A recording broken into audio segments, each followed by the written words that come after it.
የሔዋኗ እይታ ፕሮግራም ተከታታዮች እንደምን አላችሁ? ዛሬ አንድ ለየት ያለ እንግዳ ይዤላችሁ ቀርብ ያለው ወይዘሮ ኢትዮጵያ አልፍሬድ ትባላለች። ለየት ያለች ማለት በተለየ ጉዳይ ስለምናወራው ነው እንጂ በሜዲያ አካባቢ እንግዳ አይደለችም። በሴፕቴምበር 2026 ላይ ከኢትዮጵያ ወደ አሜሪካን ሀገር ከመጣች 60ኛ ዓመቷን ታስቆጥራለች። ወይዘሮ ኢትዮጵያ አልፍሬድ ከቀደምት አሜሪካን ከነበሩ ኢትዮጵያውያንና በተለያዩ ለየት ያለ በታሪክ አንዴ ሊያጋጥሙ በሚችሉ የሥራ ስኬቶችና ሁኔታዎች ላይ አልፋለች። ወይዘሮ ኢትዮጵያ ውድ ጊዜሽን ሰውተሽ ይህም ፕሮግራም ለመካፈል በመምጣትሽ በፕሮግራሙ አዘጋጅና አቅራቢ ኤልያስ አወቀ በአርትስ ቴሌቪዥን ዝግጅት ክፍል እንዲሁም ወደ 16.5 ሚሊዮን በሚቆጠሩ የአርትስ ቴሌቪዥን ተመልካቾቻችን ስም ከፍተኛ ምስጋናዬን አቀርባለሁ። እኔም ስለጋበዘከኝ በጣም አመሰግናለሁ። እንደ ሁል ቀን እንግዲህ እንደምጠራሽ ኢትዮጵያ እያልኩ እቀጥላለሁ። ይሄ መቼስ ፎርማሊ ወይዘሮ ምናምን እያልኩ በሁሉም ከምንሄድ በቤተሰባዊ ጨዋታ እንድንቀጥል ነው። እስኪ እንግዲህ የኢትዮጵያን ታሪክ አጠር ባለ መንገዱ አዘጋጅታ የላከችልኝን ነገር ለተመልካቾቻችን ላቅርብላቸው። መጀመሪያ ኢትዮጵያ አልፍሬድ ሳፊ የቤተሰብ አባላት ባለበት መሃል ስላደገች የፍቅርና የመተሳሰብ መሰረቷን ገና በለጋ ዕድሜዋን ያገኘችው የአንደኛ ደረጃ የመካከለኛና የሁለተኛ ደረጃ ትምህርቷን በዲሴ ገብረ ማርያም በየነ መርዕድና በአሜሪካ ኢንስቲትዩት ትምህርት ቤቶች አጠናቃለች። አስተዳደጓ ከመልካም ቤተሰብ ከጥሩ ወገን ስለነበር በወጣትነት ዕድሜዋ የመኪና መሪ ከጨበጡት አንዷ ነበረች። ለከፍተኛ ትምህርት ወደ አሜሪካን ተጉዛ በልዩ ልዩ ዩኒቨርሲቲዎች በቺካጎና ዋሽንግተን ዲሲ ከፍተኛ ትምህርት ተቋማት ውስጥ በመግባት በቢዝነስና ኢኮኖሚክስ ዲግሪዋን ያገኘች ስትሆን መማርና ማወቅ ሳታበቃ ልዩ ልዩ ኮርሶችን፣ ጥናቶችን በማድረግ የብዙ ዲፕሎማዎች ባለቤት ሆናለች። በተማረችው ትምህርትና በሰለጠነችባቸው እውቀቶች ለረጅም ዓመታት አገልግሎቶች ከሀገሯ ርቃ መኖር ከጀመረችበት ይሄ ሲጻፍ 55 ዓመት ኦልሞስት 60 ዓመት ያሳለፈችው ወይዘሮ ኢትዮጵያ እጅግ በርካታ ብሔራዊ ድርጅቶችን የአካባቢና የመንግስት ተቋማትን አገልግላለች። በ1976 በዋይት ሃውስ ለዲሞክራቲክ ብሔራዊ ኮሚቴ ሊቀመንበር የህዝብ ግንኙነትና አስተዳደር ረዳት በመሆን የሰራችና የመጀመሪያዋ ኢትዮጵያዊት ነች። በጤና ትምህርት፣ በእርሻ፣ በመኖሪያና በኢኮኖሚ ተቋማት ድርጅቶችን በተለያዩ ኃላፊነት ቦታዎች ላይ ከፍተኛ አስተዋጽኦ አድርጋለች።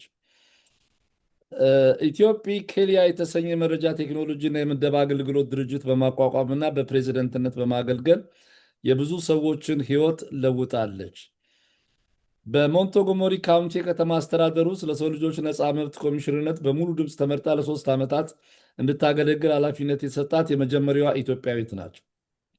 በሜሪላንድ ግዛት ሌላ 3 ዓመታት በተጠቃሚዎች ጥበቃ ቦርድ አባል ያገለገለች ስትሆን ከ18 በላይ በሆኑ ማህበራት ድርጅቶች ራሷን ወይም የሰራተኛ ማህበራትን በመወከል በቦርድ አመራር አካልነት በትጋት ሰርታለች። ብሔራዊ የጥቁር ሴቶች ማህበር የህይወት ዘመን አባል ስትሆን የደብረገነት መድኃኔዓለም ቤተክርስቲያን የጣይቱ የባህልና የትምህርት ማዕከል ከፍተኛ ደጋፊና ረዳት ናት። ከዚህ ብቻ ባለማብቃት በዋሽንግተን ዲሲ ዙሪያም ይሁን በአጠቃላይ በሰሜን አሜሪካ ያላትን ጊዜ ይህን የገንዘብ አቅም ከግለሰብ እስከ ማህበረሰብ በመርዳትና በመደገፍ በተጠየቀችው ሁሉ ደከመኝ ሰለቸኝ ሳትል ሰፊ አገልግሎት አድርጋለች። በግሏ ከ100 በላይ የቤተሰብ አባልና የወዳጅ የጓደኞች የሆኑ ግለሰቦችን ወደ አሜሪካ በማስመጣት በማስተማር የተሻለ ህይወት እንዲኖራቸው በማድረግ ረድታለች። አዳዲስ ህልመኞችን ምክር በማካፈልና ሀሳብ በመስጠት ምኞታቸው እውን እንዲሆን አብቅታለች። ይሄን ሁሉ ነገር እንዲህ በተሳካ ሁኔታ ለማድረግ እንዴት ቻልሽ? እስቲ በሚለው ነገር እንጀምር። ኤልያስ፣ ብዙ ድካም ይጠይቃል፣ ብዙ መስዋዕትነት ሳክሪፋይስ ይጠይቃል፣ ደከመኝ ሳይሉ መስራትን ይጠይቃል። እና ይሄንን ለማድረግ የቻልኩት ከልጅነቴ ጀምሮ በ13 ዓመቴ ጀምሮ ሰውን የመርዳት ፍላጎት ነበረኝ። መንገድ ላይ ሲያለቅሱ ከባላገር መተን ተጎድተን ብለው ሲሉ ትንንሽ ልጆች እቤት ያመጣለሁ። እናቴ እንደምትለው የምትበላው የላት የምትከናነበው አማራት ትላለች። ራሴ እነሱ ስር ሆኜ በ13 ዓመቴ እንደገና ደግሞ መንገድ ላይ ያሉትን ሌባም ያመጣሁበት ጊዜ አለ።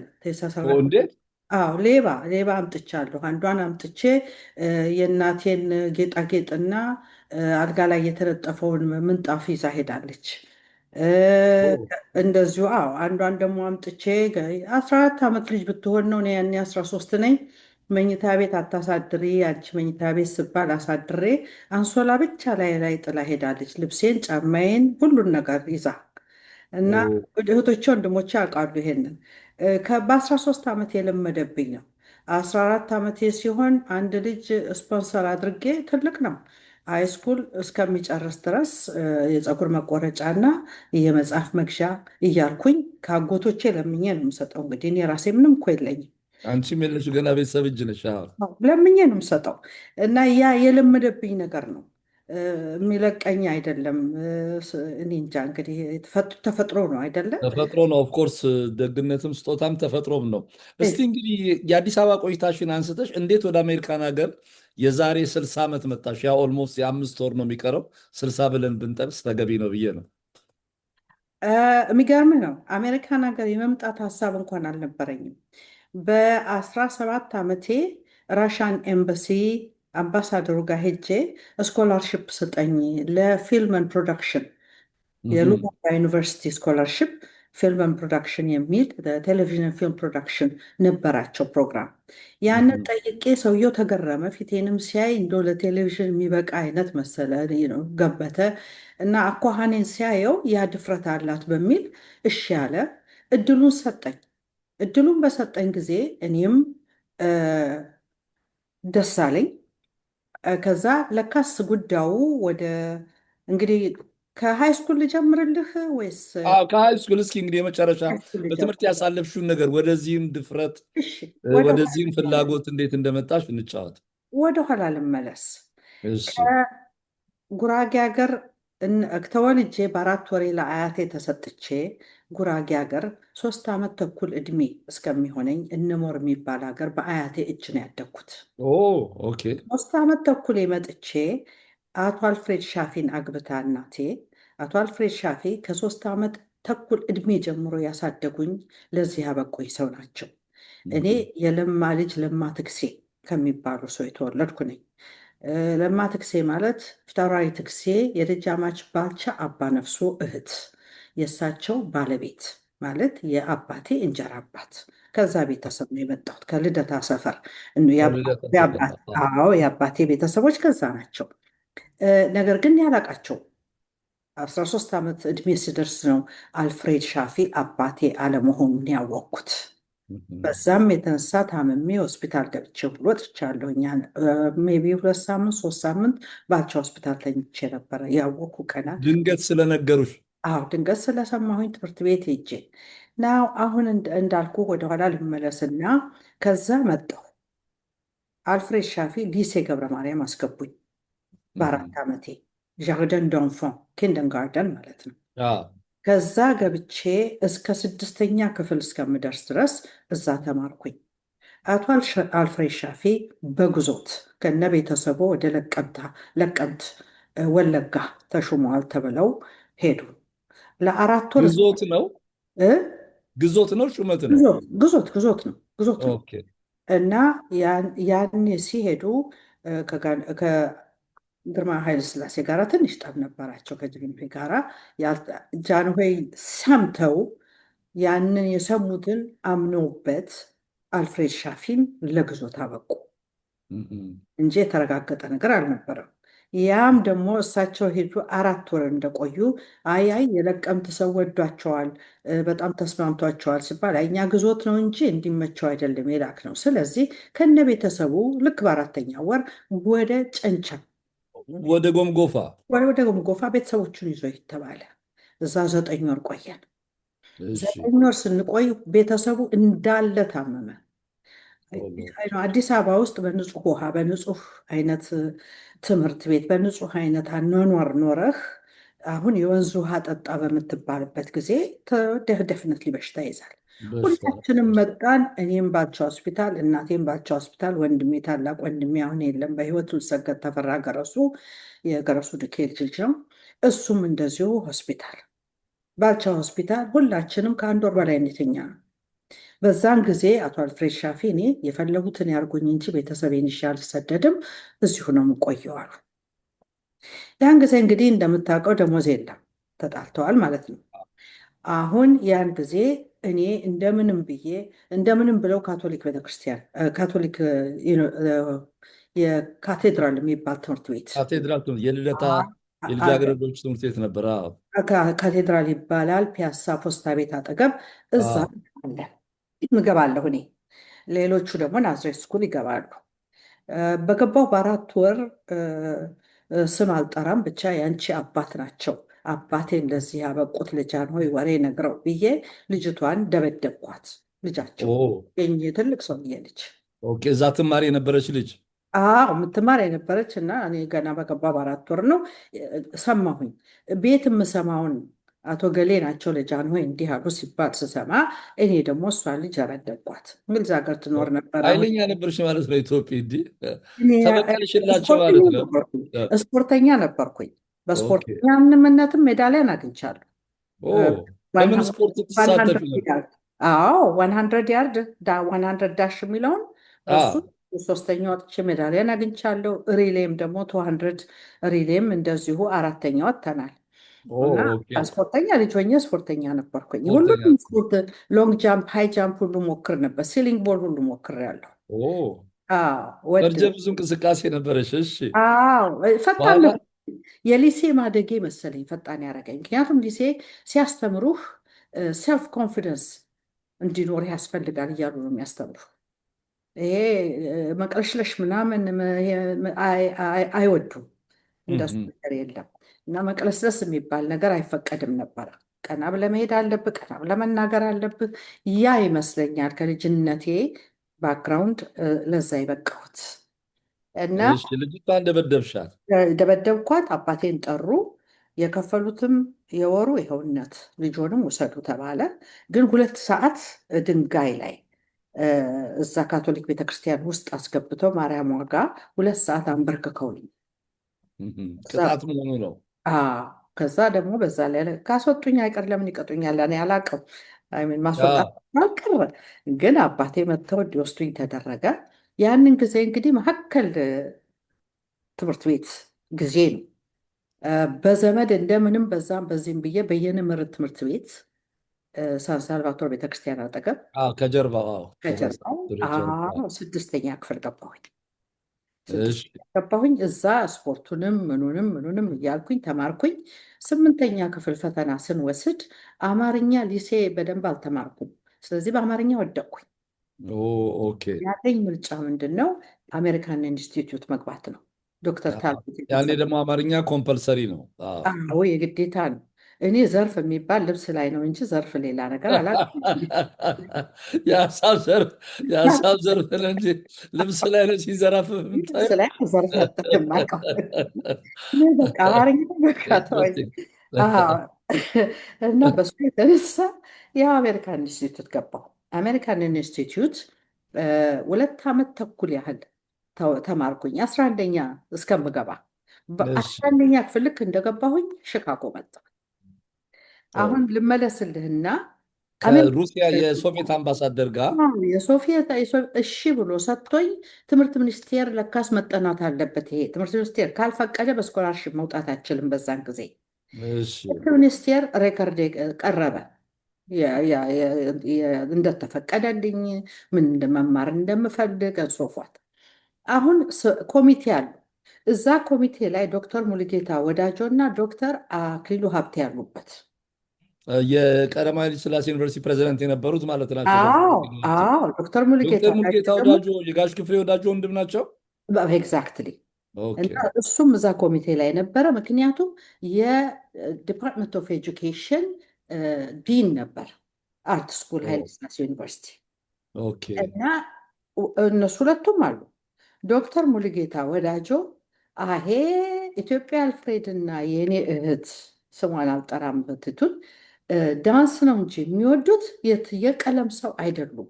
ይሄ ስኮላርሽፕ ለቀለም ሰው ቢሰጥ ተምሮ መጥቶ አገር ያገለግላል ብለው ዘጉብኝ። እዛ ቁጭ ኦኬ። ብያለሁ እኮ እኔ። አዎ ቁጭ ብያለሁ፣ ግን አልተውኳቸውም። ይኸው እስከ ዛሬ ድረስ ነፍሱን ይማር ጋሽ ሙሉጌታም እስከሚያልፍ ድረስ ዶክተር አክሊሉ ሀብቴንም እንደዚሁ እናንተ ናችሁ እኮ እዚህ አሜሪካ ያስመጣችሁኝ እላቸዋለሁ። እና ያኔ በጣም ደናሽ ስለነበርሽ ነው ታወቅሽ? ደናሽ የነበር ከተማ። ወድ ነበረ። በቃ ዳንስ ወዳለሁ፣ ሙዚቃ ወዳለሁኝ፣ ፍራንኮፎን ነኝ። ግድም አይሰጠኝም ብዙ ነገር። ካልቸራል ይሄ ትራዲሽናል የኢትዮጵያዊ ትራዲሽናል የኢትዮጵያ ሴት ልጅ ልጃገረድ ልጅ አልነበርኩኝም። ኦኬ ዌስተርናይዝድ ነበርኩኝ። ኦኬ። በ17 ዓመት ተኩሌ መኪና ነበረኝ፣ ኦፔል ካዴት። ኦፔል ካዴት። ኦኬ። አዎ በ15 ዓመት ተኩል ዕድሜ 15 ገደማ የኮማንደር አሰፋ ሰይፉ ምሳ ሊበላ ሲመጣ ቤታችን በሕይወት አለ እንግሊዝ ሀገር ለንደን ነው የሚኖረው። እየለመንኩኝ እያስቸገርኩኝ መኪናህን ላዙር እንድህለዋለሁ። ትልቅ የአሜሪካን ፋሚሊ መኪና ነበረው። እኔ ለራሴ 100 ፓውንድ አልሞላ። መንጃ ፈቃድ እንዴት አወጥተሽ መንዳት ጀመርሽ? በ15 18 ዓመት። 15 ዓመቴ ላይ የእሱን መኪና አዞር ነበር ቤት ውስጥ። እም። አንዴ አዙሬ ብቻ ጋሻሴ አንዴ ብቻ ላዙራት እያልኩ መኪና መንዳት ሰው ሳያስተምረኝ ራሴ ተምሬ ነው መኪና የገዛሁት ካለ መንጃ ፈቃድ። መንጃ ፈቃዱ የወጣው ከተከሰስኩ በኋላ ነው።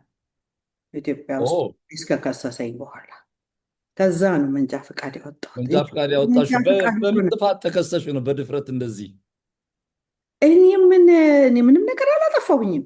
ግን የፖሊሱ ዋናው አዛዥ ነው ዩኒቨርሲቲ ግቢው ድረስ መጥቶ ከሰሰኝ፣ ወረቀት ሰጠኝ። ተከስሼ ስቀርብ እኔ በሌሉ ምስጢራዊ ነገር በሆነ ነው ብዬ እንደምንም ብቻ በዛም በዚህም በዛን ጊዜ ያው ሰው ማወቅም ጥሩ ነው። ምስክርም ምንም ምንም አለ ተመስክሮ ተሰረዘልኝ። ግን ያንን ስርዝ ለማየት ነፍሱን ይማር ፈቃደም አንደፍሮ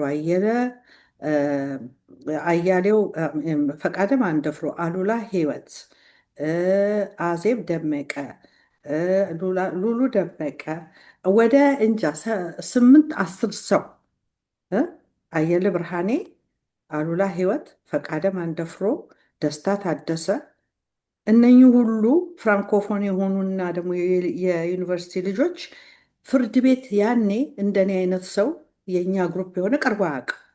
ይሄንን ልክ እንደ ድራማ ሄደው ነው ያዩት። እኔ ዳኛውም ሳይዞርበት አይቀርም ምንድን ነው ይሄ ነገር ሳይል አይቀርም። ልክ እንደ ትልቅ ነገር ነው እንደ የተወሰደው። ትልቅ ነገር እኮ ነው። እንደ ትልቅ ነገር ነው የተወሰደው እና ተሰረዘልኝ። 6 ወር ነድቼ ያው እዚህ ሀገር መጣሁኝ። ዩኒቨርሲቲ ምን ትሰሪ ነበር ያኔ? ዩኒቨርሲቲ ድረስ የፖሊሱ ኃላፊ መጥቶ ስትይ? ዩኒቨርሲቲ ገና እንዳልኩ 17 ተኩል እንዳለሁኝ እኔ ማታ ማታ ሃይስኩል እማራለሁ። ቀን ዩኒቨርሲቲ ተፈትኜ በእንግሊዝኛም በፈረንሳይኛም በታይፒንግ ከ80 ቃላቶች በላይ እመታ ስለነበረ የኮሜርስ ልጆችን ሁሉ አሸንፌ የህግ ሎ ስኩል ሲከፈት የህግ ዲፓርትመንት ሲከፈት 15 16 ዩሮፒያኖች ብቻ ከካናዳ ከፈረንሳይ የመጡ እና ከአሜሪካ አስተማሪዎች ባሉበት እኔ ብቻ የአሲስታንት ዲን የሆነው ዶክተር ሴድለር ለሚባል የእሱ ሴክሬታሪ እና የቱቶሪያል ደግሞ አላፊ። ቱቶሪያል ማለት ያው የውጤታቸው ሲመጣ የፈተና ሰጪ፣ አዎ መልእክት ሲኖር ለአንዱ ተማሪ መልእክት አድራሽ እንደሱ ማለት ነው። እና ያንን ለሱ ቀጠሩ። እዛ ሎ ስኩል ውስጥ 1 ዓመት ከሰራሁ በኋላ እንዲሁ አርቲክሉን ምኑን ዝም ብሎ ያንኑ መልሶ መምታት፣ ያንኑ በስቴንስል መምታት፣ ያንኑ ኮፒ አድርጎ ለልጆች መስጠት ሰለች። አይ ሌላ ነገር መኖር አለበት፣ ትዕግስት የለማ። ከዛ ስቼ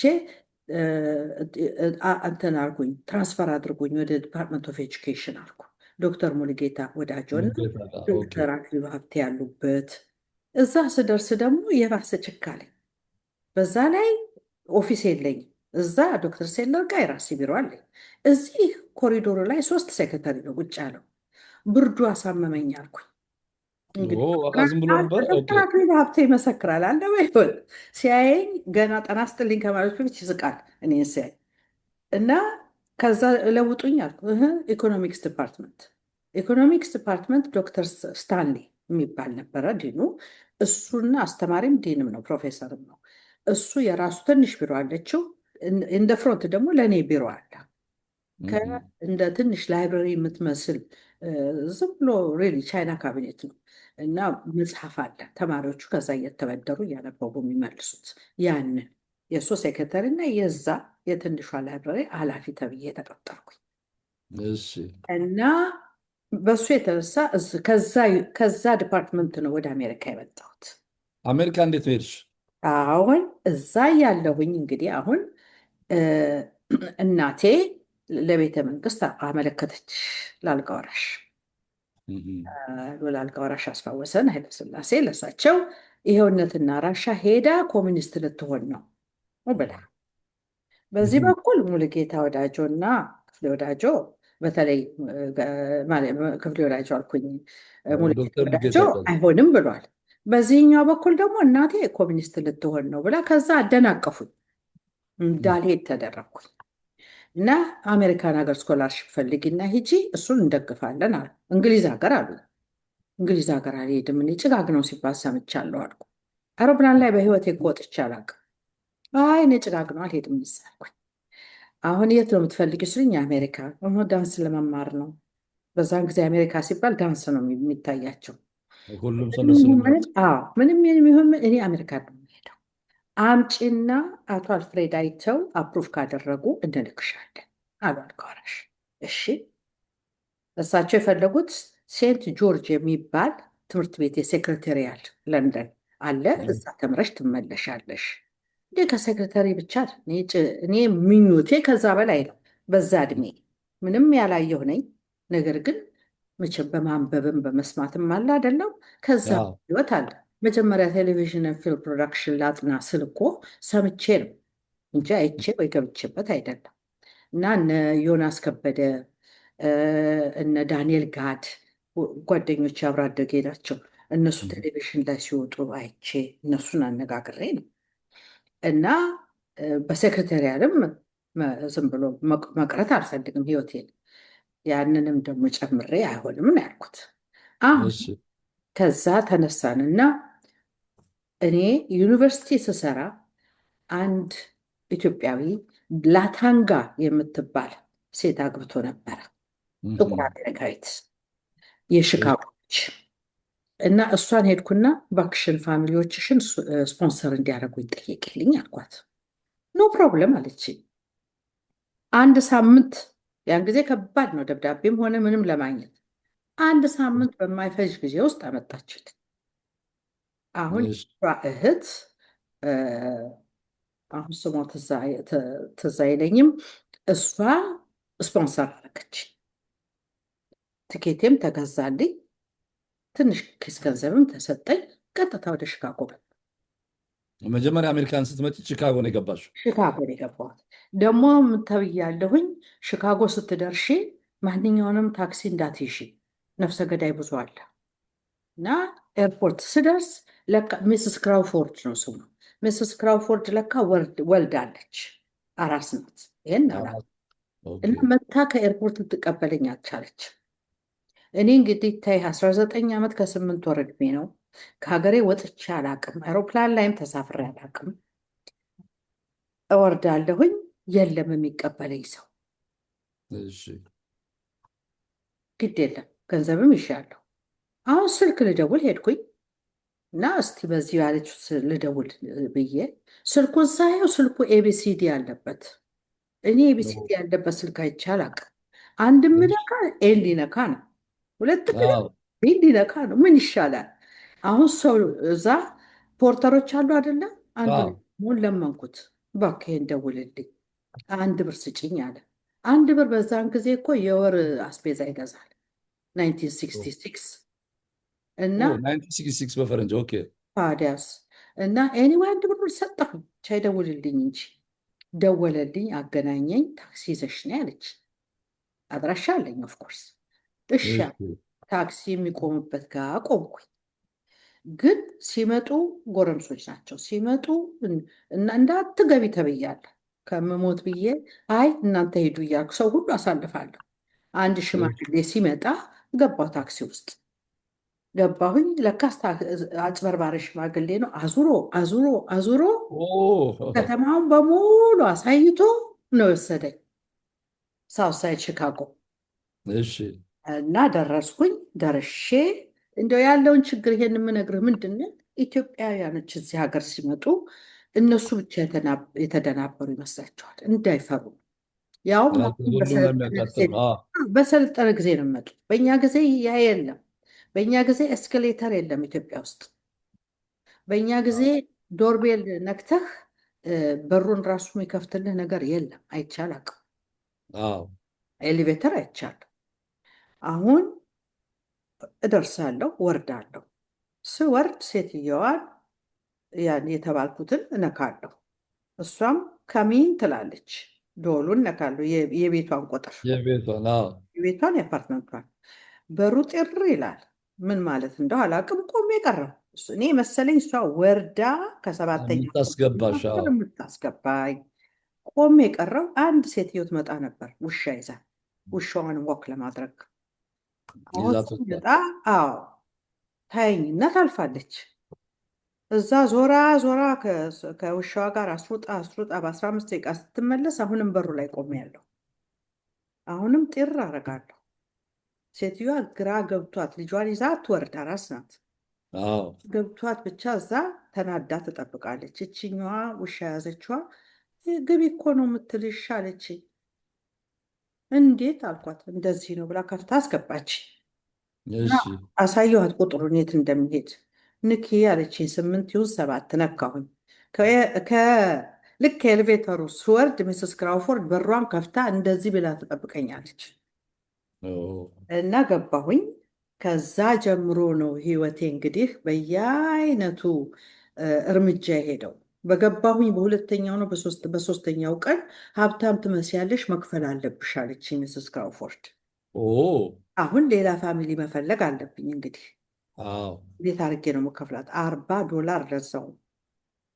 በወር ምን በወር የለኝም እንደሱ አይነት ያለችኝን $40 እሷ ከሰጠሁኝ በ5 ወርም አልጣብቅም ማለት ነው። መንገድ እሺ፣ ወድቅ ነው። አይ ሌላ የሚያሳድረኝ ሰው ፈልጊ አልኳት። የማሆን ቦታ የምትኖር አንድ እህት አለቻት፣ በጣም መጥፎ ሰፈር ሳውሳይድ ሺካጎ። እዛ ላከችኝ። ሲሄድ አይ መሬት ላይ ነው የምተኙ፣ እኔ ግድ የለም እረዳሻለሁ፣ ግን መሬት ላይ ነው ሳሎን ቤት ነው ብላ ሳሎን ቤት ኮንፈርተር አድርጋ እፍ ብዬ መሬቱ ላይ ተኝቻለሁ። በስመ አብ። እሺ፣ አዎ። ከዛ አቶ አማረ ተክለ ሃይማኖት የሚባል የዳንኤል ጋድ አባት ሰጥተውኝ ነበር ይሄ ቁጥር፣ እሱን ደውይ ብለው። እሱን እሺ፣ ደውዬለት እንዲህ ያለ ቦታ ነው ስለው፣ ኧረ በስመ አብ ከዛ ሰፈርማ መውጣት አለብሽ ይለኛል። ምንድን ነው የማደርገው? በቃ አሁን ተቸገርኩኝ። አማረ ተክለ ሃይማኖት። ከዛ ሚስስ ብራግ የምትባል አንድ ዘመዴ የሰጠኝ ቁጥር ነበር። ያንን ደወልኩኝ። ሚስስ ብራግ ማለት አቶ ምናሴ ኃይሌን፣ ዶክተር ምናሴ ኃይሌ። ዶክተር ምናሴ ኃይሌ። አዎ እሱን ስፖንሰር ያደረገች። ከትምህርት ቤት ተምሮ ሲመለስ በሳመር እሷ ጋር 2 ወር 3 ወር የሚቆይ ቀለም ሁሉ ግድግዳውን አስቀባዋለሁ በነፃ መቀመጥ የለም እያልኩኝ አለች። እሺ፣ እነ አንቺን ለማ ተሾመ፣ እንትና ማናት ዘንወርቅ ተሾመ፣ እነሱ ሁሉ ስፖንሰር ያደረገች ናት። እና ደወልኩላት። ደውይላት ብሎ ነበረ ጋሽ ስፉ ዘለቀ የክርስትና እናቴ ልጅ ነው። እሺ፣ እና ደወልኩኝ። እሷ ኖ ኖ ኖ እኔ የኢትዮጵያዊ ካውንስለር ሴልፍ አፖይንትድ ካውንስለር ነኝ መጥቼ ወስድሻለሁ አለች። ከዛ አዎ ቤቷ ወሰደች እና ግሪን ካርድ የፈረመችልኝ ሚስስ ብራግ ነች። እሷ ነች። ኦኬ።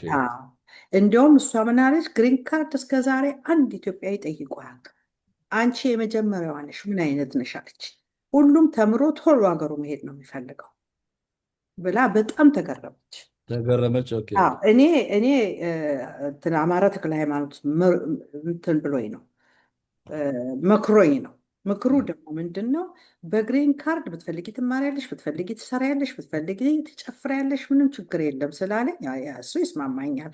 እኔ እሱን ካልፈረም ፈልገው እሱን ካልፈልግም አልኳ እና እሱን ፈርማልኝ። በእንደሱ ሺካጎ ውስጥ ለትንሽ ጊዜ ኖርኩኝ። ዩኒቨርሲቲ ኦፍ ሺካጎ ዶርም ውስጥ ኖር ያለው አፓርትመንትም ተከራይቼ ዲስክሪሚኔሽንን አልፌ አፓርትመንት ለመከራየት ሲሄድ ህንድ መስያት ነበረ። ኢትዮጵያዊት ጥቁር መሆኔ ስታይ አፓርትመንቱ ተከራይታላለች። ውድን ማተር ኦፍ 5 ሚኒትስ ሎርድ ምግብም ሬስቶራንት ሰርቭ አትደረግም ተብዬ አይቻለሁኝ ሺካጎ ውስጥ። አንቺ የሄድሽበት ጊዜ ደግሞ ያው ዘረኝነቱ በጣም ያየለበት ጊዜ ስለነበር አልተሻሻለም ነበር። አዎ እና በሱ አይነት ብዙ ነገር አይቻለሁ። ቤዜን ዋሽንግተን ዲሲ ነው ያደረኩት ከ1966 ጀምሬ። ምክንያቱም እዚህ እነ ወንዶሰን አበበ ነበሩ፣ አየለ ወርቅ አበበ ነበሩ። በእናታቸው ይዛመዱኛል። ዝምድናም ስላለ ቤዜን እዚህ አደረኩ። 1967-68 ደግሞ ሌሎች መጡ። እነሱም ስላሉ እዚህ አድርጌ ትምህርት ቤት በሌለ ጊዜ ገንዘብ አጠራቅሜ ወደዚህ እመጣለሁ። ትንሽ ቆይና እመለሳለሁ። ሰው ሀገሩን ለመድኩት። የሺካጎን አየር እና የሺካጎን ኑሮ በጭራሽ አልተስማማኝም። ነገር ግን ሴክሬታሪያል ዲፕሎማ ከእንትና ከማነው የሴክሬታሪያል ብቻ ትምህርት ቤት አለ። ከሱ ተቀብዬ ከዛ ዳውንታውን እንትን ሺካጎ ሉክ ጁኒየር ኮሌጅ የሚባል ተምሬ ዩኒቨርሲቲ ኦፍ ሺካጎ ደግሞ ኢንግሊሽ ፎር ፎሬን ስቱደንትን ወስጄ ክሬዲቴን ወደ ሞንጎመሪ ካውንቲ ሞንጎመሪ ኮሌጅ ትራንስፈር አድርጌ እዚህ መጣሁ። እዚህ መጥቼ ማወቅ ጥሩ ነው። ዶክተር ቲ.አር.ኤም ሃዋርድ የሚባል እንደ ልጅ የሚያይ ነበረ ዋሽንግተን እዛ ሺካጎ እያለሁ። ደውሎ ሂልተን ሆቴልን እሱን ቅጠሯት አላቸው። ፍሮንት ደስክ ተቀጠርኩኝ። 3 ፒኤም እስከ 11 ፒኤም ቀን ቀን ትምህርት ቤት ሄድ ነበር ሞንትጎመሪ ኮሌጅ። ከዛ በኋላ ደግሞ ዲሲ ዲስትሪክት ኦፍ ኮሎምቢያ ኮሌጅ አለ አይደል እንደዚህ። ከዛ ደግሞ አንቲያክ ኮሌጅ ገባሁኝ። አሁን በዚህን ጊዜ እንግዲህ አንቲያክ ኮሌጅ ስገባ 26 ዓመቴ ነው።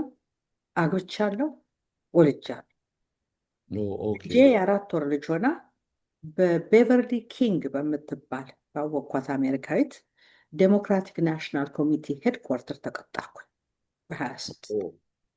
በ26 ዓመት ልጅ እያለሽ ያለሁ የማይኖሪቲ አፌርስ ኤኤ ብለው ነው የቀጠሩ። ሴክሬታሪ ኤንድ አድሚኒስትሬቲቭ አሲስታንት ፖዚሽን፣ መጀመሪያ በሴክሬታሪነት ከዛ በኤኤ እና እዛ ከ1973 እስከ 1977 ሰርቻለሁ። 7 ዓመት እዛ። አዎ ከዛም ደግሞ ያው ባብ ስትራውስ ቸርመን ባብ ስትራውስ ሲወርድ ቸርመን ከርትስ መጣ። እሱ ሲመጣ የእሱ ደግሞ ስፔሻል አሲስተንት እና የዋይት ሀውስ ሊይዞን አደረገ። የመጀመሪያ ኢትዮጵያዊት መሆንሽ ነው። ዋይት ሀውስ ሊይዞን እኔ ነበርኩኝ። ከዛም ከወጣሁ በኋላ ዋለሰን ዋለስ ኬሚካል ኦይል ኮርፖሬሽን ገብቼ የዋይት ሀውስ ሊይዞናቸው ሆኜ ነው። እዛም ሰው ማወቅ ሰው የሚያውቅ ነው የሚያስፈልገው። ዋይት ሀውስ ካወቀ ሰው ሌላ ነገር ትልቅ ከባድ ነገር የለው። ሰው ማወቅ ኮኔክሽን ነው የሚያስፈልገው ማለት ነው። ሽን ያስፈልጋል። አሁን የእኔ ምክር እንግዲህ ምንድን ነው፣ ብዙ ሳክሪፋይስ ይጠይቃል ያልኩት ይሄንን ነው። እንዴት ቤቨርሊን ስተዋወቅሻት ብትለኝ፣ ቤቨርሊን የተዋወቅኳት ቮለንቲር ሳረግ ነው። ለዊሊያም ሉሲ ቢል ሉሲ የአሜሪካን ፌዴሬሽን ኦፍ ስቴት ካውንቲ ሙኒሲፓል ኤምፕሎይዝ ሴክሬታሪ ትሬዥረር ሆኖ መጣ። እሱ በመጣበት ጊዜ እዚህ ዋሽንግተን ዲሲ መጣ ከካሊፎርኒያ። ዋሽንግተን ዲሲ ብዙ አያውቅም። ነገር ግን ቼርማን ኦፍ ዲሲ ዴሞክራቲክ ኮሚቴ መሆን ፈለገ። ያንን ለማግኘት እንግዲህ ሎቢ ማድረግ አለበት። ኦፍኮርስ ደንበኛ ሄድኳርተር አቋቁሞ የኤሌክሽን ማለት ነው ቮት ማግኘት አለበት። እኔ ደግሞ ዲኤንሲ ስሰራ ብዙ ሰው አቅ ስለነበረ ለሱ ቮለንቲር አደረግኩኝ። አሁን እሱ ተመረጠ። እሱ ኦ፣ ሲመረጥ አሁን ኮኔክሽን አለኝ ማለት ነው። ለእሱ ቫለንቲር ባላረግ ኖሮ ይሄንን ደግሞ ሞር በብዛት ማዕረግ ላይ ያሉ ሰዎች አላቅም ነበር፣ አዎ፣ አልታወቅም ነበር። አትተዋወቂም ነበር። ኤክስፖዝ ሆንክ አልታወቅም። ማለት ነው። አዎ። አዎ። አሁን አየህ እንግዲህ ገንዘቤን አውጥቼ ጊዜንም ሰጥቼ ነው። ገንዘብ ስል ለእሱ ኮንትሪቢሽን ባልሰጥ የአውቶቡስ አውጥቼ ነው የሚሄደው። ኦፍኮርስ ኢንዳይሬክትሊ ያው ነው ኢንቨስት እያደረግሽ ነው። አዎ 24 ሰዓት ሰርቻለሁ። እሱ ኤሌክሽኑ የእሱ እንደነገ ሲሆን እንደ ዛሬ እዛችው ቁጭ ብለን ሳልተኛ 24 ሰዓት ሰርቻለሁ። እህም። ይሄ አየህ ምንድን ነው በር ይከፍትልሃል። ትልቅ አጋጣሚው ነው በጣም። ፌስ ሬኮግኒሽን ይሰጥሃል፣ ኔም ሬኮግኒሽን ይሰጥሃል። ከማያውቁት ሴጣን የሚያውቁት መልአክ ይሻላል ይባላል አይደለም? አዎ፣ እንግዲህ ስራ እንኳን ብፈልግ እገሌ ሚስተር ቤከር ወይም ሚስተር ዋከር ወይም ሚስተር ብራውን እንደምን ደህና ነህ እባክህ ስራ እፈልጋለሁ ብለው ከመንገድ ላይ የማያውቀውን ከሚቀጥር እኔን የሚያውቀው መሪ መቅጠር ይቀለዋል። ያ አዎ፣ ይሄ ነው ኔትወርኪንግ ማለት፣ ይሄ ነው ሳክሪፋይስ ማለት። በእንደሱ አይነት ነው እኔ ብዙ ቦታ ልገባ የቻልኩት። እና እኔ አሁን የምመክረው ምንድን ነው እዚህ ሀገር ብቻ እኮ አይደለም፣ አሜሪካንም ሆነ ጀርመንም ሆነ ፈረንሳይም ሆነ ኢንቱ ሜንስትሪም ካልገባ በስተቀር ከፍ ማለት አትችልም። አትችልም። አዎ፣ ንግድ እንኳን ለመክፈት ብትፈልግ እዛ ህጉ ያለበት ሰፈር ያሉ ሰዎች የመንግስት ሰራተኞች ናቸው። እነሱ ደግሞ ቢያውቁ በአንድ አይነት ነገር ይቀልልሃል። በር አዎ፣ ወይ ስልክ ደውለህ እንዲህ ይፈልጋሉ ማለት ነው እና ይቀላል። ለምንም ነገር ሜንስትሪም ውስጥ ጊዜህን አጥፍተህ ገንዘብህን አውጥተህ ሜንስትሪም ውስጥ መግባት በጣም በጣም አስፈላጊ ነው። የትም አገር ኢትዮጵያ ውስጥ ለምን አይሆንም? እኔ አሁን እድሜ ስለገፋ ነው እንጂ የሰራተኛ እድሜ ላይ በሆን ኖረው ኢትዮጵያ ውስጥ የሚያስተዳድሩትን ማወቅ እፈልጋለሁ፣ እተዋወቃቸዋለሁ። አንድ ነገር በምፈልግ ጊዜ አቶ በቀለን መደወል ነው ወይንም ደግሞ አቶ ጌታቸውን መደወል ነው ብዬ ብድግ አድርጌ ብደውል እንደምነሽ ኢትዮጵያ ነው የሚሉኝ። ሰው ሲሆን በር ይከፍታል። በትንሹም እንኳን ብታውቃቸው ዩዶን ሀፍቶ በጣም ጓደኝነት ፍጠር ማለት አይደለም። ደንበኛ ፕሮፌሽናል መተዋወቅ፣ ፕሮፌሽናል ወዳጅነት ጥሩ ነው። ያ ፕሮፌሽናሊዝም ያንን ይዞ ነው። ከእሱ ትንሽ ገደድ ካልክ አይሰራም፣ መጨረሻ አይሰራም። ምክንያቱም ሪስፔክት አላለ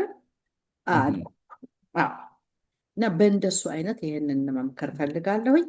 ግን ያኔ በራይት ሙቭመንት ጊዜ አሁን ይሄ የነበረች ኮኔክሽን የጠቀመሽ ከነ ኪንግ ጋር እንግዲህ ጃክሰን ጋራ እና አንጀላ ዴቪስ ያኔ የነበሩት እንግዲህ አንቺ በነበረች ጊዜ 60 ላይ በጣም ብዙ የነበሩ የራይት ሙቭመንት ነበር። ኢትዮጵያውያንም እንግዲህ ያኔ የነበሩበት ነበር። ያኔ አሜሪካን ውስጥ የጎሉ ነበሩ እነ ፕሮፌሰር እንድሪያስ ሸቴ፣ እነ ኃይሌ መንቆሪዎስ በጣም ብዙ ነበሩ። ስለ እነሱ ምናምን ላጫችሁኝ። አውቃቸዋለሁ። እኔም ሽካጎ በነበርኩበት ጊዜ ለቲደብሊውኦ የሚባል የዶክተር ማርቲን ሉተር ኪንግ እንትን ነበረ ኦርጋኒዜሽን እና በዛን ጊዜ እዛ ሄጄ ቮለንቲር አደረግኩኝ። ገና እንደመጣሁ የለመደብኝ አይደለም። ቮለንቲር አድርጌ ስራዬ ማስ ሜሊንግ አንቨሎፕ ውስጥ ወረቀት እነሱ የጻፉትን እያጠፉ መጨመር። ነገር ግን አሁን ከሬቨረንድ አበናቲም ጋራ ተዋወቅን፣ ሽርኮንኩኝ ከሬቨረንድ ጄሲ ጃክሰን።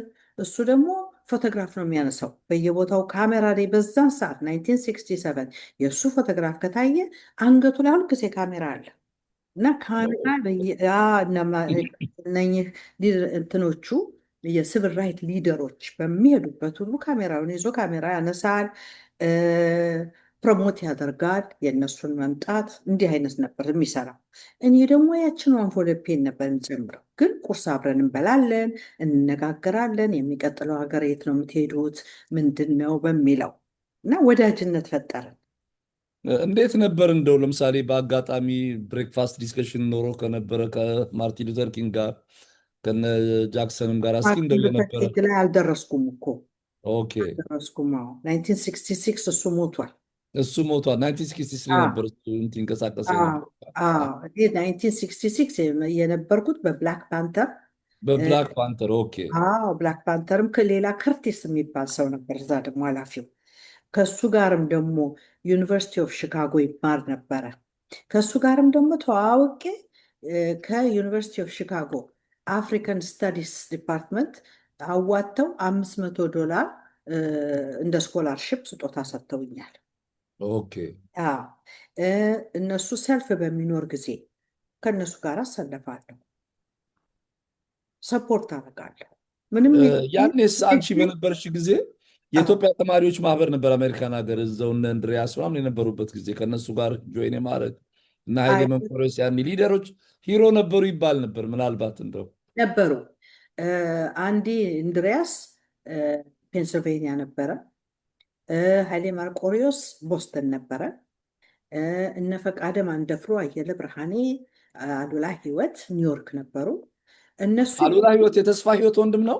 ልክ ነው። አርፏል። አሁን በቅርቡ አልፏል። አረፈ። እግዚአብሔር በቅርቡ ነፍሳቸውን ነው ያረፈው። ነፍሱን ይማር። እና ከኔ ጋር አብሮ አደግ ናቸው። ከኢትዮጵያ ጀምሮ ማለት ነው። ከሺባ ክለብ ጀምረን ድሮ ኢትዮጵያ ውስጥ አዎ፣ ከራስ ናይት ጀምረን እና እኔ ደግሞ ከራስ ላይ ኦኬ ደግሞ እኔ ባለመኪና ነኝ። ያኔ በጣም ፖፑላር ነኛ።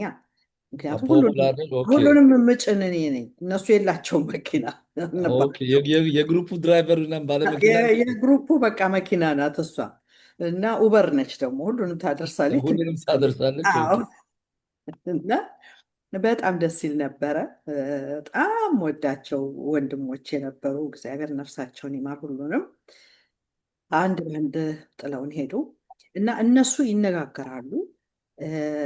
እና ደግሞ ብንያም ይልማ ነበረ የክቡራቶ ይልማ ደሬሳ ልጅ ኦኬ የሚባል እሱ ነበረ። እና ልክ ኮሎምቢያ ዩኒቨርሲቲ ፊት ለፊት ነበረ የእነሱ አፓርትመንት። ደግሞ ያው እንድሪያስም ይመጣል፣ ፕሮፌሰር ነፍሱን ይማር እሱም ይመጣል። ከሁሉም ብሪሊየንት በጣም በጣም በጣም በቃ ጂኒየስ የሆነ እንድሪያስ ነበረ። ዶክተር እንድሪያስ እሸቴ ነበር ከልጅነቱ ጀምሮ ከኢትዮጵያ ጀምሮ እንዲያውም ስኮላርሽፕ አግኝቶ ወደ ኢትዮጵያ ከኢትዮጵያ የሚወጣ ሁሉ የእሱን ሙቪ ማየት ነበረበት። የሆነ እንትን አድርገው የፕሮቶኮል ቪዲዮ ተሰርቶ ኦል ስቱደንትስ ስኮላርሽፕ ስቱደንትስ ያንን ማየት ነበረባቸው። የፕሮፌሰር እንድሪያስን አዎ። እና ፕሮፌሰር እንድሪያስ እኔ ሽካጎ እያለሁ ብቻዬን ነኝ። እንዲህ አይነት ነገር አለ፣ ጃንሆይ ይመጣሉ፣ ፕሮቴስት ልናደርግ ነው ብሎ ደውሎልኛል። እኔ ፕሮቴስት አላረግም አልኩ። በምንም መንገድ ለምን ፕሮቴስት ማድረግ አልፈለግሽም? የሚገርምህ እኔ በህይወቴ የኢትዮጵያ ፖለቲካ ውስጥ አልወድም መግባት። ዩኒቨርሲቲም እያለሁኝ እነኛ ሁሉ ዩኒቨርሲቲ በጣም በተቃዋሚ ነበር። በ1967 እንደው 1967 ነው እንደውም የፈነዳው እኮ ልጅም የተገደለው ከዩኒቨርሲቲ ተማሪ 1967 ነው። እኔ ያንን ጊዜ ሁሉ የኢትዮጵያ ፖለቲካ ውስጥ አልወድም ነበር መግባት። ብዙ አየሁኝ። የወለጋ ሄደህ ጨንቻ ሄደህ ስትመለስ ሊደሮቹን መታገል ምን ያህል ዋጋ እንደሚያስከፍል ዋጋም ያስከፍላልም። ደግሞም አንድነትን እውነት ታምነዋለህ ወይ? ብዙ ኦርጋኒዜሽን ሲፈርስ ሲገነባ አይቻለሁ በህይወቴ። አሁን ያን ጊዜ ቻሌንጅ የሚባል ነበረ። ያንን ብዙም ሰው ላያውቅ ይችላል። ቻሌንጅ ጊዜ ነው እንድሪያስ የገባው። እነ አሌክስ ቦጎሲያን የገቡት በዛን ጊዜ ነው። እነ ማነው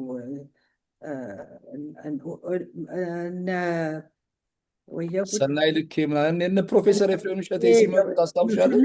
ፕሮፌሰር ኤፍሬም ይስሐቅ እነሱ እዛ ላይ አልገቡም። አውቀዋለሁ ፕሮፌሰር ኤፍሬም ይስሐቅ ቦስተን ያለው አዎ አውቀዋለሁኝ። ትናንትና 90 ዓመቱን ያከበረ ሰው ነው። ኒውዮርክ እያከበሩ ነበር እሑድ ዕለት። ኤግዛክትሊ ኤግዛክትሊ። አዎ አዎ፣ አውቀዋለሁ፣ በደንብ አውቀዋለሁኝ። የለበት እሱ የለም እዛ ላይ። የቀሩት ግን አሁን ያልካቸው ቻሌንጅ ላይ አልደረሱም። ቻሌንጅ ላይ የነበሩት እነ ደስታ ታደሰ፣ እነ ዳንኤል ታደሰ፣ እም፣ እነ የፍራንኮፎን ተማሪዎች በሲክስቲስ የነበሩት ነው እንጂ እም። እነኚህ አይደሉም።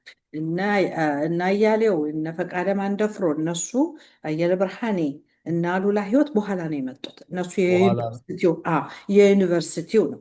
ያን ጊዜ እነ ኤፒአርፒ በሚወለድበት ጊዜ አዎ፣ በዛ ጊዜ ነው የመጡት።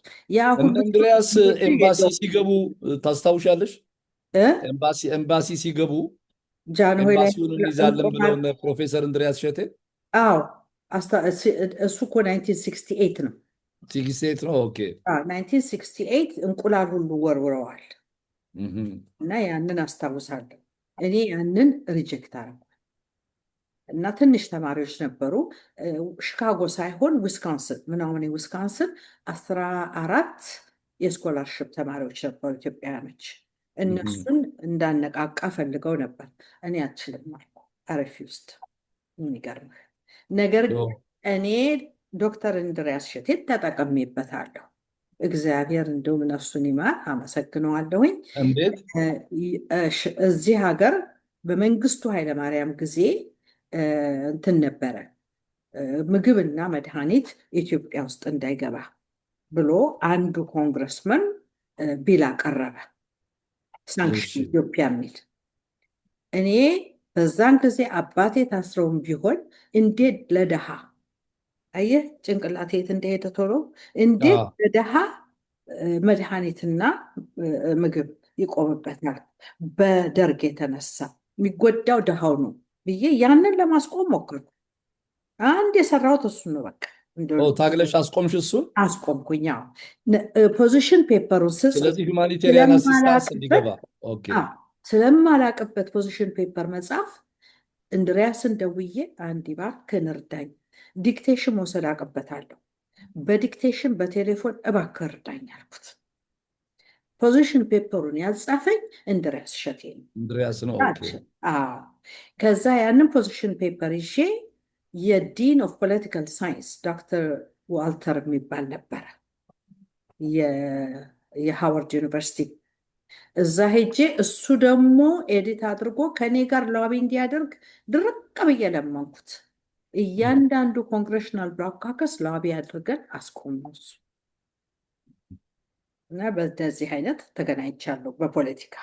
በተረፈ ፖለቲካ ግን እነሱ በሚያደርጉት እኔ ኢዙናም ሆነ የፒአርፒም ሆነ እንግዲህ አንድ ናቸው፣ ወይም የሶ ወይንም ደግሞ አንድ ኢትዮጵያ ኢህአዴግ እስከወረደ ደርግ ከወረደስ ብዙ በኋላ ናቸው። ወደ ህብረ ፖለቲካ ህዝብ መግባት ደርግ ከወረደስ በኋላ ፖለቲካዊ ተሳትፎ ነበረሽ?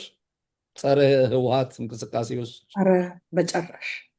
ኦ፣ ራሴ ግን 16 ዓመት ስመላለስ ኢትዮጵያ 16 ዓመት ኤርፖርት ተይሻለሁ። ምክንያቱም በቲፒኤልኤፍ ጊዜ 16 ዓመት ኤቭሪ ይር? 16 ዓመት ኤቭሪ ሲንግል ይር። እንደውም ለምንድን ነው የሚይዙሽ? ምክንያቱም የሰለሞን በቀለ ባለቤት ተብዬ ኦኬ። አህያውን ፈርቶ ዳውላውን እንደሚል እኔ ደግሞ አቶ ሰለሞን በቀለ ጠቅላላ በቅንጅት ጊዜ አብዛኛውን የኢትዮጵያ ተቃዋሚ የመጀመሪያው በገንዘብ እንደውም ይደግፍ 1 ሚሊዮን ብር የሰጠ እሱ ነው። የቅንጅት በደንብ እንዲስፋፋ እና በእሱ የተነሳ ስሜን ኮምፒውተር ውስጥ አስገብተው በደረስኩ ቁጥር ያው ጥያቄ ነው። የት ነው የተወለድሽው? ስምሽ ማን ነው? የት ነው ያደግሽው? ጥያቄው 16 ዓመት ሙሉ አንድ አይነት ነው። አንድ አይነት ጥያቄ ነው አንድ የሚቀርበው። አይነት ጥያቄ ነው። ግን ኔቨር ባለቤትሽ ማን ነው ተብዬ አላውቅም። ኔቨር ጠይቀውኝ አያውቁም። በግምት ነው የሚያስቆሙሽ። ለምን አይደለም ጠይቁኝ ያላችሁ አትይም? ተጽፏል። ታዘን ነው፣ ትዕዛዝ ነው። የደህንነት መረጃ ነው የሚሆነውና ሁል ቀን ደግሞ በዛ ላይ ደግሞ አንድ ሰው ነው እኮ ኢንተርቪው ማድረገን። መጀመሪያ ላይ ዳይሬክተሩ ኢንተርቪው አደረገን። ከዛ ምክትል ዳይሬክተሩ አቶ ዳምጦ ይባላል። ለ32 ይሁን 34 ዓመት ምክትል ዳይሬክተር የኢሚግሬሽን ሆኖ የሰራ ነው። አሁንም በህይወት አለ። እሱ ነው ኢንተርቪው የሚያደርገኝ። እንዴት ነው እሱ እየናፈቅኳችሁ ነው? ጥያቄው ያው ነው፣ መልሱ ያው ነው። እኔ ስመጣ እንደምታዩት ሂልተን ነው የማርፈው 16 ዓመት እናንተ እንድታዩት። የሚይዘው ሾፌር የታወቀ ነው። የሚሄድበት መንገድ የምጠይቀው ሰው ሁሉ የታወቀ ነው እላለሁ። ምንም አንድ ሰው ደግሞ እነሱ አቁመው ይከተለኛል። ተከታታይም ነበረሽ? 16 ወር ማለት እሱንም እኔ ለምን ያህል አመሰግናለሁ። ጊዜ ነው ኢትዮጵያ ስትመጪ የምትቆይው? አንድ ወር? አንድ ወር ተኩል 2 ወር ያ ሁሉ ሂልተን ተከታታይ ያለብሽ? በቃ በስመ አብ። አንድ ሰው ያመድበዋል። ደግሞ ያስታውቃሉ፣ ይመጣሉ። ያች ነው መኪና ይዘው ነው የሚመጡት። ነገር ግን ነገርኩት፣ እኔ አቶ ዳምጦ በጣም አመሰግናለሁኝ ያልከፈልኩት ጥበቃ ስለተደረገልኝ አልኩ። ለራሴ ሴፍቲ ያስጠበቁ አመሰግናለሁ። ምክንያቱም ምንም የተለየ ነገር ግን አላደረገም። እንዲሁ አቶ ሰለሞን ይሄንን ይረዳል። ምንድን ነው ከቅንጅት ጋር ያለሽ ነገር? በኋላም አቶ ሰለሞንማ እኔን አንቺ አንደኛ የኢትዮጵያ ጠላት ነሽ አለ። ምን ነው ስለው የኢህአዴግን መንግስት እየሄድሽ ፔትሮናይዝ ታደርጊያለሽ፣ ገንዘብሽን ታወጫለሽ አለ። እንዲሄድ አይፈልግም። እና ታዲያ እኔ ያኔ ደግሞ አቶ ሰለሞን አገሬን ባለቤት ማንም አይከለክለኝም ብዬ በእልህ ይሄዳለሁ። አይ እንግዲህ አቶ ሰለሞን ያው ጠንካራ ተቃዋሚ ነበር። ተቃዋሚውን የሚደገፍ ነበር። $1 ሚሊዮን አንድ ሰው መስጠት አሜሪካን ሀገር ትልቅ ነው። እና አዎ ያኔ እንደው ተጽዕኖ ለማሳደር እንዴት አትደግፊም ይሄንን እኛ ለህዝብ ነው የሚል ነገር ምንም ተጽዕኖ ማያሳድርብሽም ወይንስ ነፃነትሽ የተጠበቀ ነው? አይ ነፃነቴ እንደጠበቀ ነው። ያው ኦፍኮርስ አሁን እንዳልኩ ኮሜንት ተደርጎ አንደኛ የኢትዮጵያ ጠላት ነን ብሎኛል። ስለ ፔትሮናይዝ ታደርጊያለሽ። እኔ እኮ ለድሃዎች የተጠቀምኩበት ልብስ፣ አሮጌ ልብስ፣ አዲስ ልብስ፣ ገንዘቤን ምችለውን ያህል ይዤ ሄጄ ድሃ እኮ ነው የምረዳው እንጂ እኔ ለመንግስት ሰራተኛ አይደለም የምሰጠው። ምን ነው ምንም ያጠፋሁት ነገር የለም አልኩኝ። ግን መሬት ልገዛ፣ ቤት ልግዛ ስለው በምንም አይነት አትገዥም አለ። ኦኬ ያኔ ምን ነበረ የእናንተ ስራ ከአቶ ሰለሞን ጋር? አቶ ሰለሞን ሀብታም እንደነበረ ነው የማውቀው። ያው ሁልጊዜም ከ1984 የጀመረ 84 ነው የጀመረው እና እንትን የታክሲ ኢንሹራንስ እና የታክሲ ኩባንያ ነበረው። ታክሲዎች ነበሩት፣ ታክሲ ኢንሹራንስ ነበረው። ከ2000 በላይ ታክሲዎች ኢንሹር ያደርጋል። እንደዚሁም ደግሞ ሲፒኤንሲ እንደ ሜዳሊያን የኒውዮርክ ሜዳሊያን እሱን ይዛና እሱን ደግሞ ያከራያል ለታክሲዎቹ። ለታክሲዎቹ ደግሞ ኢንሹራንስ ይሸጣል። ከዛ በሪል ስቴት ደግሞ ኢንቨስት ያደርጋል። ማለት መሬት መግዛት፣ ቤት መግዛት፣ ሊከር ስቶር መግዛት ወይ ጋዝ ስቴሽን መግዛት። በጣም ኃይለኛ ሚሊዮነር ነበራችሁ ማለት ነው። ላይ ቁጭ ብሎ አይደለም፣ ብዙ ነገር እየሰራ የደረስ ነው። እዛ ሚሊዮነር ነበራችሁ ማለት ነው። በጣም እርግጥ ነው፣ እሱን አልክድም። ተለፍቶበት የተገኘ የፈረንጅም ግንባር መጥቶ ሎየሮች የሁሉም ነገር ተደክሞ የፈረንጅ ግንባር የፈረንጅም ግንባር የጥቁርም ግንባር መጥቶ የተገኘ ነው። በቀላሉ አይደለም፣ ለፍተን ነው እንትን ጋዝ ስቴሽንም ብንገዛ ተሰርቀን። ዋት ወዝ ዩር ፓርት? አሁን ልክ አንቺ በምክትል ኃላፊ ወይንስ አንቺ ዲቪዥን ኦፍ ሌበር አለ እሱ የሚሰራው አንቺ የምትሰሪው የነበረ? እኔ የራሴ ስራ ኤል3 ኮሚኒኬሽንስ የሚባል ለጂኤፍቪ ኃላፊነት ኮንትሮል ማኔጀር ሆኜ 6 ዓመት ሰርቻለሁ። ለሱ ስራ ውስጥ ትሬዠረር ወይንም ደግሞ ቫይስ ፕሬዚደንት ብሎ ይሄ ኳርተርሊ ሪፖርት አለ አይደለም፣ እዛ ውስጥ አባል አድርጎኛል ልበለሽ እንጂ እሱ ስራ ውስጥ ገብቼም አላውቅም፣ ተነካክቼም አላውቅም ከመርዳት በስተቀር። ከሜየሩ ጋር ጉዳይ ካለ ወይንም ደግሞ ከኮንግረስ የሚፈልገው ነገር ካለ ወንድሙን ለማምጣት ለምሳሌ ኮንግረስ መሄድ ነበረበት።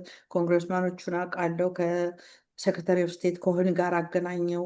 እኔን ያወቅኩት እኔ የማውቀው ኮንግረስማን በእንደሱ አይነት ነገር ኢትዮጵያ ዋሽንግተን ዲሲ ውስጥ እርግጥ ነው ሊከር ስቶር በነበረ ጊዜ ሊከር ስቶር ደግሞ ሄጄ የምዘጋበት ጊዜ ሁሉ ነበረ። ዛሬ አንቺ ነሽ የምትዘጊው እባላለሁ፣ ሄጄ ቁጭ እላለሁ። የኔ ፕሮፌሽን ልዩ ነው። ሰራ በደንብ ለሜየሩ ሰርቻለሁ። አትላንታ 3 ዓመት የኢኮኖሚክ ዲፓርትመንታቸው ውስጥ ሲኒየር ማኔጅመንት አናሊስት ፎር ኢኮኖሚክ ዲፓርትመንት $250 ሚሊዮን ሀድ መኒ ያንን አስተናግጄ ከስቴት ኦፍ ጆርጂያ ፕላክ አግኝቻለሁ። ከሲቲ ኦፍ አትላንታም አግኝቻለሁ። ተሸልሜ አንድ ነገር ሰምቼ ነበር።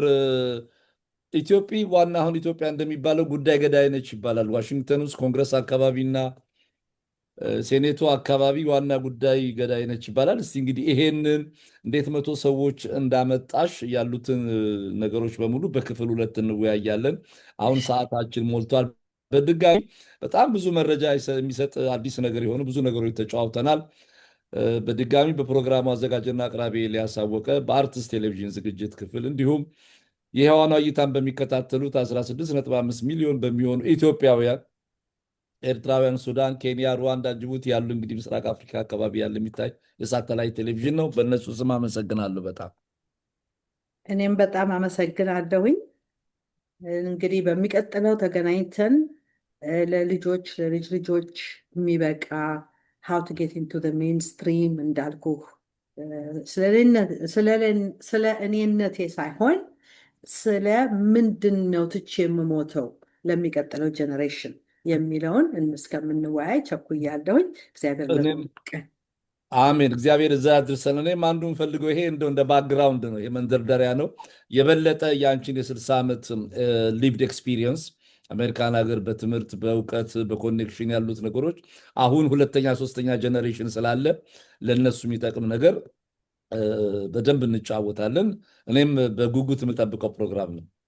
ምኞቴም እሱ ነው። በጣም አመሰግናለሁኝ። እግዚአብሔር ያክብርልኝ። ኢትዮጵያ በጣም አመሰግናለሁ። እሺ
የአርትስ